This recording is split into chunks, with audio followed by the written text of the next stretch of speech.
Assalamu alaikum. Hi, hello, and welcome to my channel. I am Nuzhat Shaheen, and today we are going to discuss the difference between sadness, grief, and depression. पहले बात करते हैं sadness पे। Sadness एक emotion है, एक universally felt emotion, यानी तमाम दुनिया के तमाम लोग ज़िंदगी में कभी न कभी उदास, दुखी या सैड ज़रूर होते हैं। अच्छा, सैडनेस का डिफ़र करती है, सैडनेस डिफरेंट होती है ग्रीफ, फ्रस्ट्रेशन और डिप्रेशन से।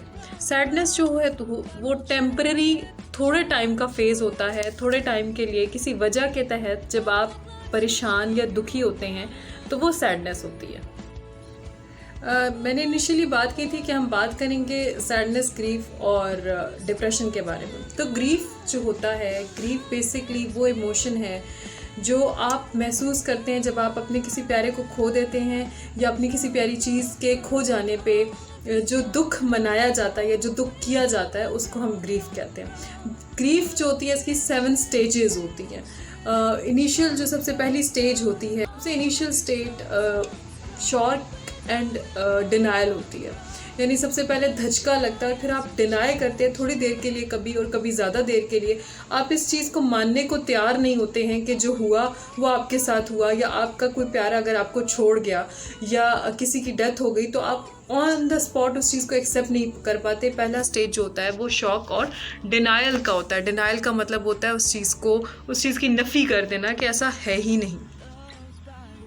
के बाद होता है पेन एंड गिल्ट। ग्रीफ का सेकंड जो दर्जा होता है वो पेन का, दर्द का और गिल्ट का होता है कि उसके बाद जो ओवरवेलमिंग इमोशन होता है कि अगर ये शख्स मेरे साथ अभी मौजूद होता तो मैं ये कर सकता था, काश मैंने किया होता, काश मैंने ये कह दिया होता, काश मैंने यूँ कर लिया होता। और उसके साथ जो एक दर्द होता है, इमोशनल पेन होती है जो आप महसूस करते हैं। उसके बाद आता है एंगर एंड बार्गेनिंग। उसके फ़ौरन बाद उस लॉस को लेके आप में गुस्सा पैदा हो जाता है। आप गुस्सा करते हैं, आप फ़िलहाल आप एक्सेप्ट नहीं कर पा रहे हैं, बट आप उसकी कोपिंग स्ट्रैटेजीज़ की तरफ जा रहे हैं, स्टेजेस में जा रहे हैं, ग्रीफ के स्टेजेस के अंदर। तो अब क्या है कि अब at this point you are angry and you are bargaining and you are trying to compensate that anger. Depression, the rock bottom, आखिरी हद, जिसके बाद आपके पास, अब कहते हैं ना कि जब आप बिल्कुल रॉक बॉटम को टच करते हैं, जब आप बिल्कुल किसी चीज़ की तह में चले जाते हैं, ख़त्मे की तरफ चले जाते हैं, तो उसके बाद you have no other option but to go up. तो अब आपके पास अप जाने के अलावा कोई रास्ता नहीं है, क्योंकि नीचे कोई रास्ता और मज़ीद जाने के लिए बचा नहीं। So now comes depression, after depression comes upward turn. अब आप चीज़ों को समझना शुरू करते हैं, you start understanding them, you start analysing them, and then the last stage is acceptance and hope.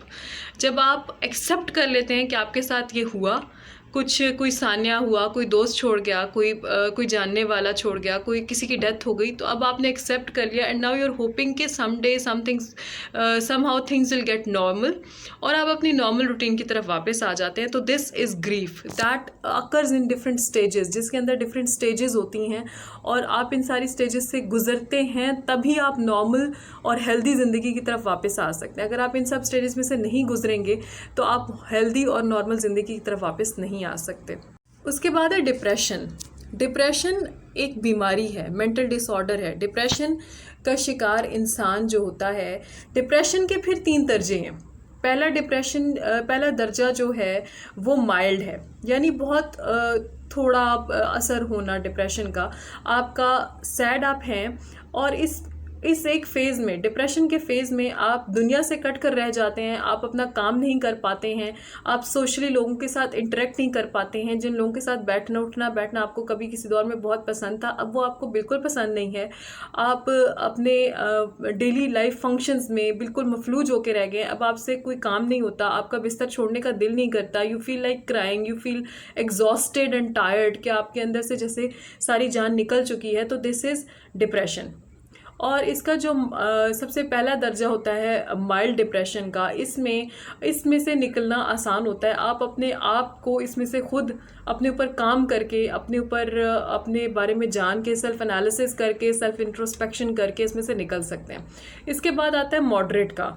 Moderate में आप माइल्ड से थोड़ा ज़्यादा आप पे असर होता है और जीने की तरफ आपकी जो उमंग होती है वो माइल्ड की निस्बतन कम होती है और निस्बतन आप ज़्यादा डिटैच्ड होते हैं चीज़ों से, लोगों से ज़्यादा दूर रहना शुरू हो जाते हैं। And then the final and most severe one is the severe depression, जिसमें आपको अब मेडिकल हेल्प की ज़रूरत होती है, जिसमें साइकोथेरेपी से आपकी हेल्प नहीं हो सकती, जिसमें काउंसलिंग से आपकी हेल्प नहीं हो सकती, बल्कि अब आपको मेडिसिन लेनी पड़ेगी डिप्रेशन के लिए। तो डिप्रेशन के ये 3 दर्जे होते हैं। पहले दर्जे में आप अपनी हेल्प खुद कर सकते हैं। दूसरे दर्जे में आपको साइकोथेरेपी या काउंसलिंग की ज़रूरत होती है एक साइकोलॉजिस्ट से। और तीसरे दर्जे में आपको एक साइकियाट्रिस्ट के पास जाने की ज़रूरत होती है, आपको मेडिकल हेल्प की ज़रूरत होती है।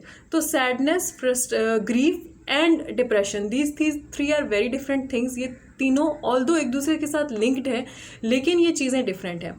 सैडनेस जो होती है वो टेम्पररी होती है और वो थोड़ा फेज़ होता है। जब आप सैड होंगे अपनी ज़िंदगी में तो ऐसा नहीं होगा कि आप अपने बाकी काम कर नहीं रहे हैं। आप दुखी हैं, आप खुश नहीं हैं। दुखी होने का मतलब ये है कि आप खुश नहीं हैं, लेकिन आप अपनी ज़िंदगी के सारे जो फंक्शंस हैं वो परफॉर्म कर रहे हैं। आप जॉब पे जा रहे हैं, ऑल्दो आप बहुत अच्छा परफॉर्म नहीं कर पा रहे, लेकिन आप जॉब पे जा रहे हैं, आप अपने घर वालों के साथ इंटरेक्ट कर रहे हैं। उसके बाद आती है ग्रीफ। ग्रीफ में मैंने जैसे बताया कि 7 स्टेजेस होती हैं और उन सारी स्टेजेस में से गुजर के इंसान जो है वह वापस हेल्दी लाइफ की तरफ आ जाता है। और ग्रीफ जो होता है ये स्पेशली तब होता है जब आपका कोई बहुत ही प्यारी चीज़ या आपका कोई बहुत ही प्यारा इंसान आपसे दूर हो जाता है, in any case.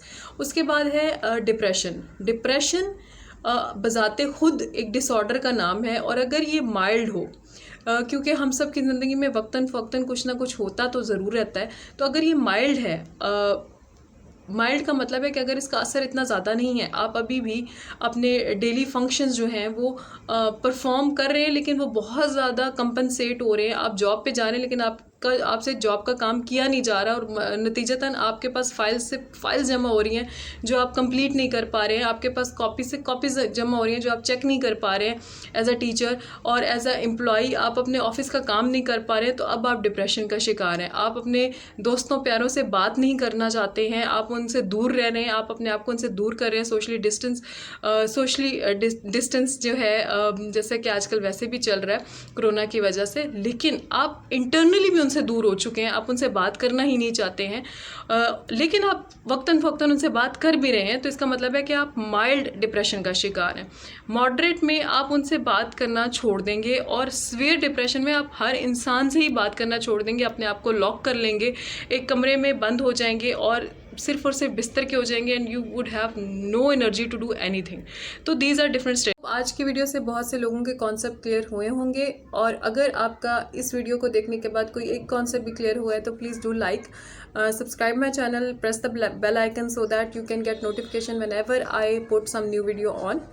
And thank you and keep supporting.